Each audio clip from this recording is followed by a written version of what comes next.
संजना आज बहुत खुश थी कि वह आज अपने देश, अपनी मिट्टी और अपने लोगों से मिलने जा रही है। वह मन में सारे प्रोग्राम सोच रही है और उन्हें डायरी में नोट कर रही है कि इंडिया जाकर उसने कौन-कौन से कार्यों को करना है। आज उसे अमेरिका की सबसे बड़ी समाचार पत्रिका में भारत के वृद्धजनों के बारे में जानकारी जुटाने के लिए चुना गया है। संजना ने अमेरिका में अपनी पढ़ाई पूरी करके वहीं जॉब की तलाश करते हुए समाचार पत्रिका में जॉब हासिल की है। यह जॉब उसे इतनी आसानी से नहीं मिली, इसके लिए उसने कड़ी मेहनत और संघर्ष किया है। उसने अपनी बेसिक शिक्षा इंडिया से ही हासिल की थी। उसने स्कॉलरशिप के जरिए अमेरिका में पढ़ाई पूरी की। वह पढ़ने में बहुत होशियार है। संजना बैग पैक करते समय सबके लिए खरीदे हुए गिफ्ट पर नाम लिख रही है। यह पापा की घड़ी, यह मम्मी की सैंडल, यह भैया का परफ्यूम और दादा दादी के लिए दादाजी के लिए यह सबसे खूबसूरत वुलन कोट और दादी के लिए मखमली स्वेटर। दोनों को ठंड बहुत लगती है क्योंकि वह दोनों बहुत बूढ़े हो गए हैं। उन्हें खून की कमी भी हो गई है। संजना दादी का स्वेटर अपने शरीर पर लगाकर आईने के सामने खड़ी होकर देख रही है और अपने आप से कह रही है, कितना खूबसूरत स्वेटर है, बिल्कुल मेरी दादी की तरह। यह स्वेटर उन पर खूब जमेगा। और यह दादाजी का कोट, दादाजी यह कोट देखकर बहुत खुश हो जाएंगे। संजना को आज भी याद है जब वह विदेश पढ़ाई के लिए आ रही थी। उसके मम्मी पापा से ज़्यादा उसके दादा दादी रो रहे थे। जब संजना पैदा हुई थी उसकी माँ की तबीयत बहुत ज़्यादा खराब हो गई थी, इसलिए पापा मम्मी का इलाज करवाने के लिए मम्मी को अपने साथ शहर ले गए। पापा शहर में अपने खिलौनों की दुकान चलाते और मम्मी का भी इलाज करवा रहे थे। वह दुकान के साथ साथ मम्मी का भी ख्याल रखते थे। संजना उस समय मात्र 1 महीने की छोटी सी बच्ची थी। मम्मी की तबीयत के चलते पापा संजना को गांव में ही दादी की गोद में डाल गए। दादी के अनुभवी हाथों ने संजना को संभाल लिया। दादी की कोई बेटी नहीं थी, इसलिए दादी ने संजना को बेटी और पोती दोनों का प्यार दिया। वह संजना की 2 टाइम मालिश किया करती। उनके अनुभवी हाथों ने संजना को एक खूबसूरत शरीर का मालिक बना दिया। जहाँ दादी संजना की देखभाल करती, वहीं दादाजी ने उसके दिमाग को विकसित करने में अपनी पूरी ताकत लगा दी। संजना बचपन से ही बहुत जिज्ञासु बच्ची थी। उसे हर बात पर सवाल करना बहुत अच्छा लगता था। वह जब भी दादी से बातों बातों में सवाल करती, तो दादी कहती, जाकर अपने दादा से पूछो, मैं नहीं जानती इन दुनिया तमाम की बातों को। वही दिन रात अखबार पढ़ते हैं, उन्हीं को पता होंगी दुनिया जहान की बातें। तब दौड़कर दादाजी के पास जाती और दादाजी मिनटों में उसकी उलझन का समाधान कर देते। दादाजी बड़े प्यार से उसे अपनी गोद में उठाकर बैठाते और कहते, मेरा गोलू, मेरा लाल। संजना बचपन में बहुत गोल मटोल और गुलाबी रंगत की बच्ची थी, इसलिए दादाजी उसे गोलू और लाल कहकर पुकारते थे।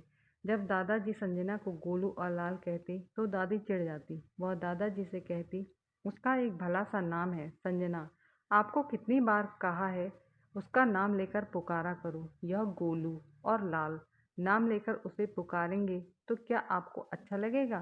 संजना नाम कितना खूबसूरत है। दादी संजना के बालों में हाथ फेरते हुए कहती। तब दादा कहते, हाँ भाई, मुझे पता है संजना का अर्थ कोमल प्रजापति होता है। अब अपना पुराण लेकर शुरू मत कर देना। दादाजी कुर्सी से उठते हुए कहते, छोटी संजना दादा दादी की मीठी सी नोक झोंक देखकर पहले दादी के गालों पर चुंबन करती, फिर दादा को नीचे झुकने के लिए कहकर उनके गालों को चूम लेती। दोनों बुजुर्ग दंपति मन ही मन पोती के प्यार से गदगद हो उठते। गिरधारी जी का बेटा दिलीप अपनी पत्नी उर्मिला को लेकर गांव आया था। तब गिरधारी जी ने बेटे से कहा, बेटा अब संजना की स्कूल जाने की उम्र हो गई है और बहू की भी तबीयत अच्छी खासी ठीक हो गई है, इसलिए संजना को अपने साथ शहर ले जाओ और उसका किसी अच्छे स्कूल में दाखिला करवाओ। बच्ची बहुत होशियार है, हर चीज़ को एक ही पल में सीख लेती है। गिरधारी जी की यह बात सुनकर सुमित्रा जी संजना को पकड़कर रोने लगी। छोटी संजना भी दादी को रोता देख खुद भी रोने लगी। तब गिरधारी जी ने सुमित्रा जी से कहा, सुमित्रा, तुम अपने मोहवश संजना का भविष्य अंधकार में डाल रही हो। सुमित्रा जी बोली, सुनिए जी, मैं कब कह रही हूँ संजना स्कूल नहीं जाएगी। मैं तो चाहती हूँ मेरी संजू खूब पढ़े लिखे दुनिया घूमे, लेकिन उसे इतने सालों अपने आंचल में पाला है तो दुख तो होगा ही ना। तभी गिरधारी जी का बेटा दिलीप बोला, बाबूजी, संजना को आप यहीं गांव के स्कूल में डाल दीजिए। तब गिरधारी जी बोले, बेटा, गांव के स्कूलों में कभी टीचर आते हैं, कभी नहीं आते। संजना की बौद्धिक क्षमता देखते हुए मैं तो यही कहूँगा कि तुम इसे अपने साथ शहर ले जाओ और शहर के किसी अच्छे स्कूल में इसका दाखिला करवा दो। बहू बोली, माँ जी, शहर के स्कूल में बहुत खर्चा हो जाएगा और फिर शहर में महंगाई भी बहुत है, वहाँ रहने की भी तो किल्लत है। उस छोटे से कमरे में 3 प्राणी कहाँ रह पाएंगे? फिर आने वाले बच्चे को कहाँ रखेंगे? संजना की माँ फिर से गर्भवती थी। कुछ महीनों बाद ही घर में दूसरा बच्चा आने वाला था, इसलिए संजना के माता पिता संजना को अपने साथ नहीं रख सकते थे। वह संजना को वहीं गांव में उसके दादा दादी के पास छोड़ गए। सुमित्रा जी अपने पति गिरधारी जी से बोली, सुनिए जी, वह पड़ोस वाली कमला का पोता किसी अंग्रेजी स्कूल में पढ़ता है। एक दिन मैंने उससे पूछा कि तुम्हारा पोता कहाँ पढ़ता है, तो वह बोली, दूसरे गांव में अंग्रेजी स्कूल खुला है, वहीं पढ़ता है। जरा साइकिल लेकर पता तो कर आइए और साथ में अपनी संजू को भी ले जाइए। तब गिरधारी जी अखबार लपेटते हुए बोले, अब हमें ही कुछ करना पड़ेगा सुमित्रा। उन दोनों से कहा तो उन्होंने अपनी मजबूरी गिनवा दी। चलो संजू को तैयार कर दो, देखकर तो आऊँ कैसा स्कूल है।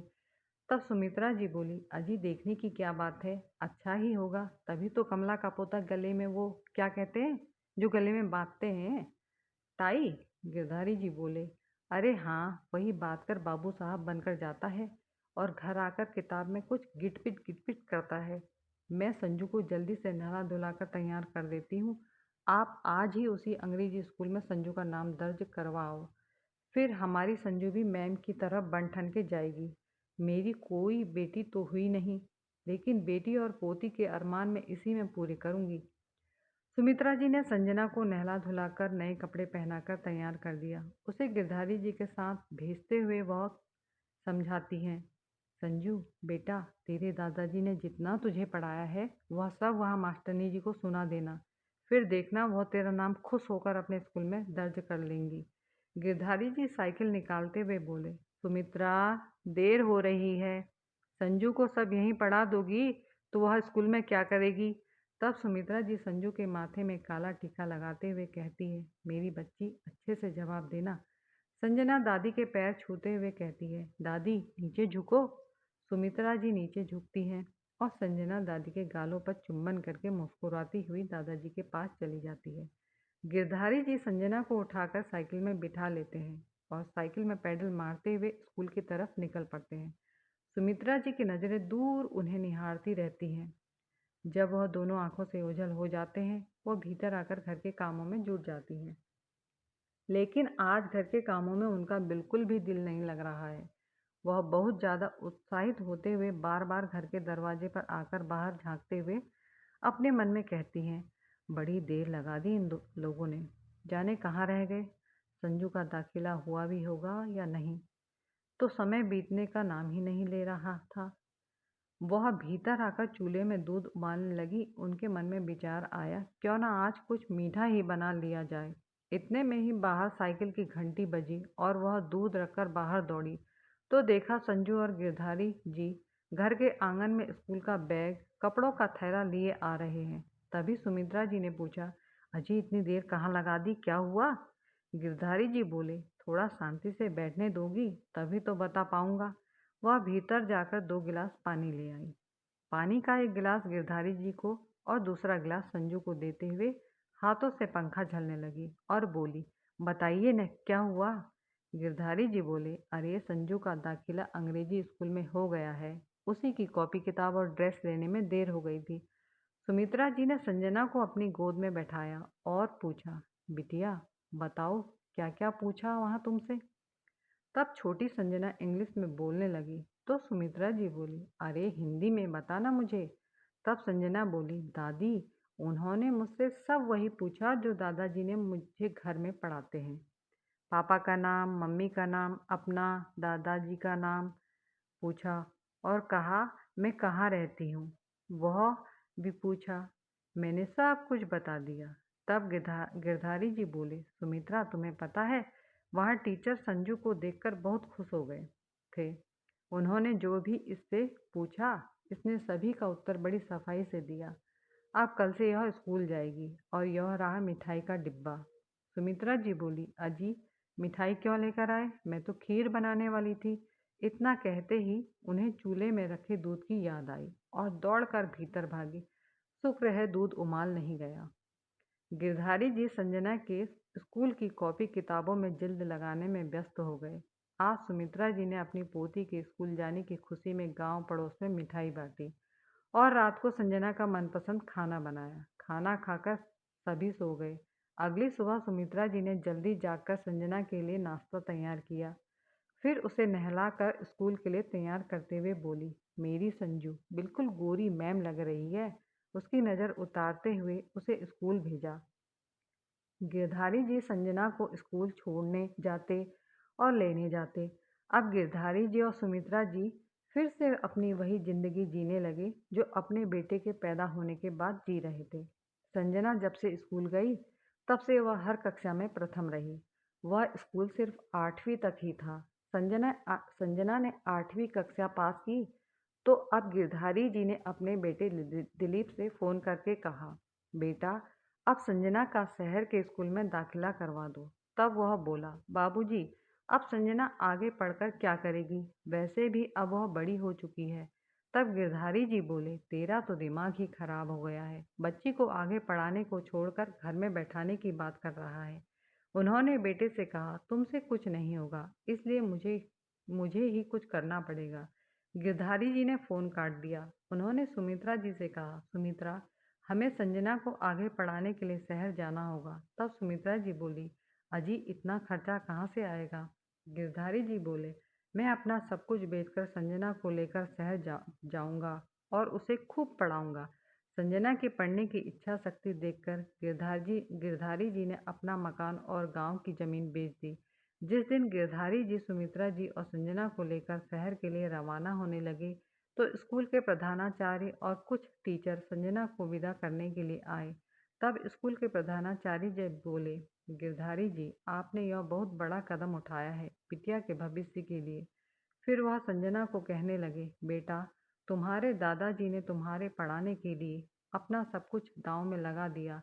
अब तुम्हारी भी जिम्मेदारी बनती है कि तुम उनके सपने सच करके दिखाओ और उनका ख्याल रखो।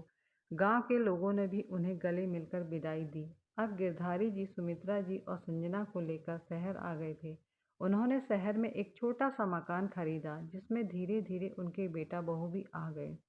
अब सब मिलकर रहने लगे। उनका एक पोता भी था जो अंग्रेजी स्कूल में पढ़ता था। अब संजना को शहर के स्कूल में दाखिले के लिए परीक्षा देनी पड़ी। संजना ने परीक्षा उत्तीर्ण की। उसे शहर के इंग्लिश मीडियम स्कूल में एडमिशन मिल गया। उसने बहुत मेहनत और लगन के साथ अपनी पढ़ाई पूरी की और स्कॉलरशिप लेकर पढ़ाई के लिए अमेरिका चली गई।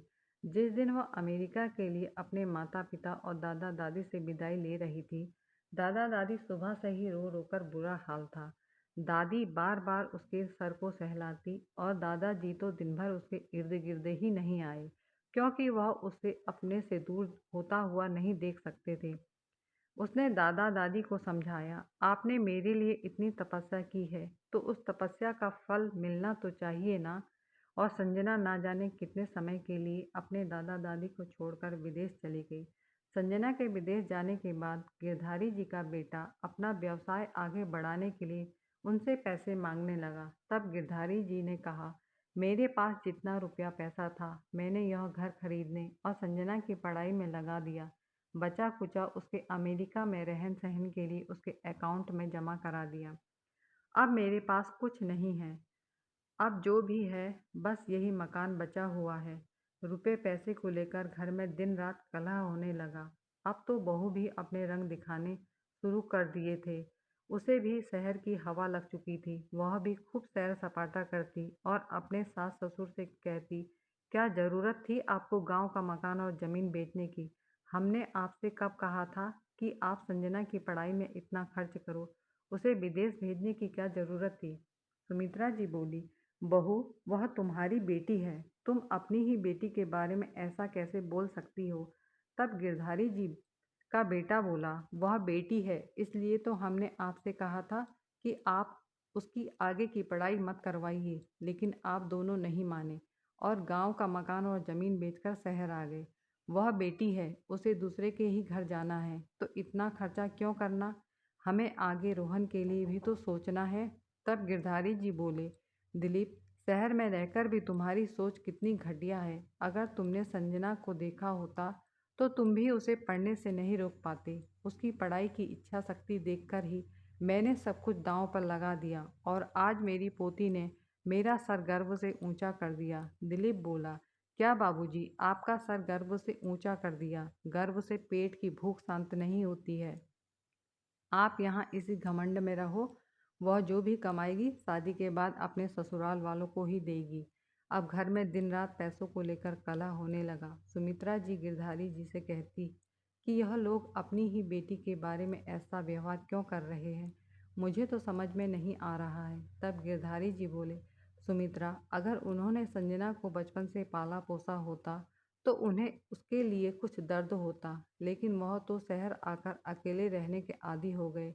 उन्होंने उन्होंने संजना को अपने सामने बड़ा होता हुआ और उसकी मेहनत और लगन को नहीं देखा, इसलिए वह कुछ भी बोल रहे हैं। अब तो उनका पोता रोहन भी अपने दादा दादी से पैसों के लिए लड़ने झगड़ने लगा। अब गिरधारी जी और सुमित्रा जी का उस घर में रहना मुश्किल हो गया। कहाँ बुढ़ापे में मन को शांति और पेट को दो रोटी चाहिए, उन्हें यह दोनों ही नहीं मिल रहे थे। इसलिए उन दोनों ने फैसला किया कि वह इस घर में नहीं रहेंगे। वह अपना थोड़ा सा सामान लेकर एक वृद्धा आश्रम में रहने चले गए। आज संजना की चिट्ठी आई है कि वह अगले हफ्ते इंडिया आने वाली है। यह चिट्ठी पढ़कर दिलीप और उर्मिला बहुत खुश हुए।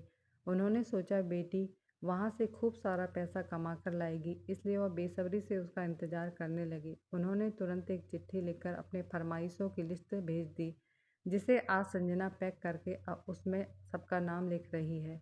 एक हफ्ते बाद संजना की इंडिया के लिए फ़्लाइट थी। ठीक एक हफ्ते बाद संजना इंडिया पहुंची।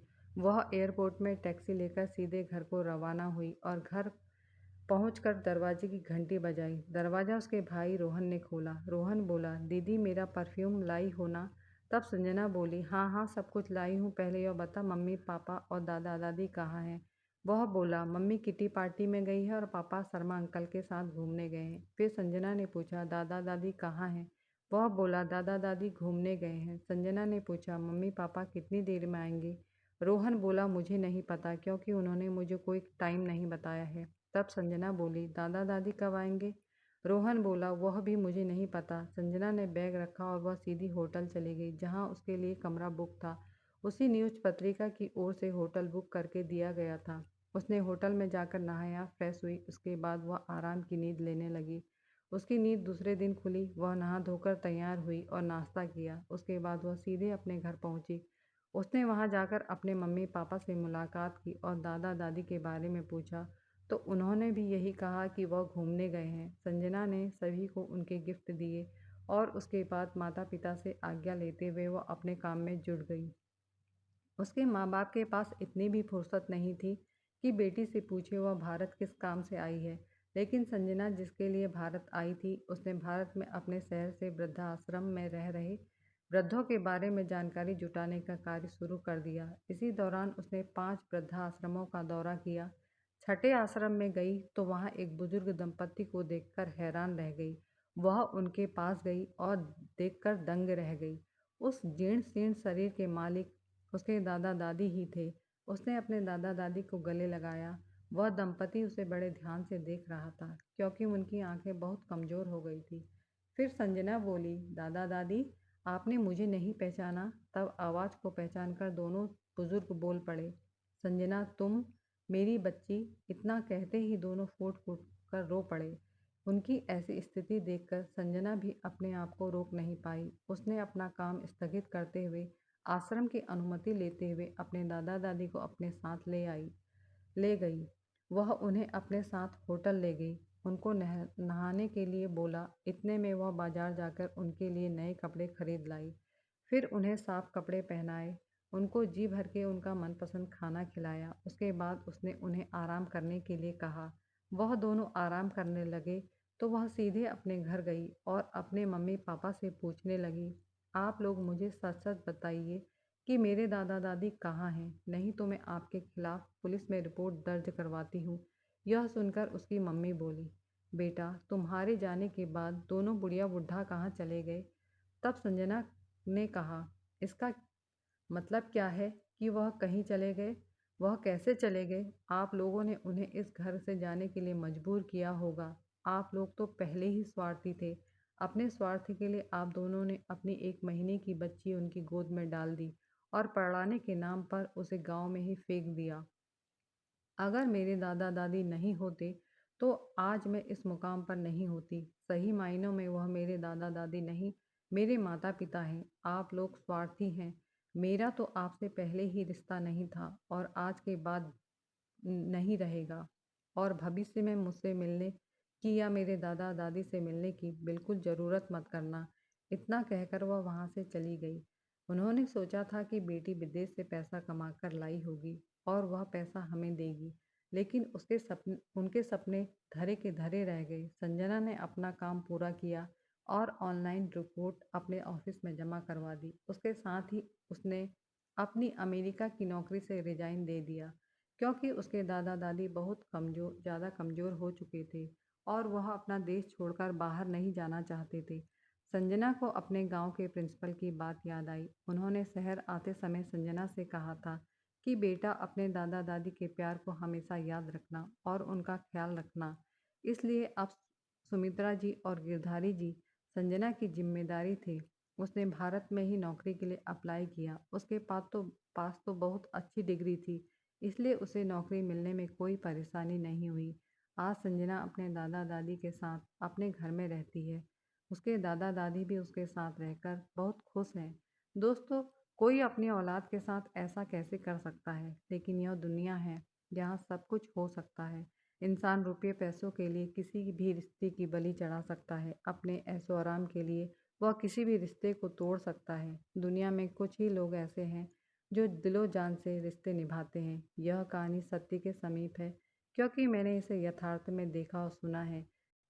कहानी देखने और सुनने के लिए आपका तहे दिल से धन्यवाद। अगर आपको यह कहानी पसंद आई है तो मेरे चैनल को सब्सक्राइब करने का कष्ट अवश्य कीजिएगा। साथ ही लाइक का बटन दबाना मत भूलिएगा।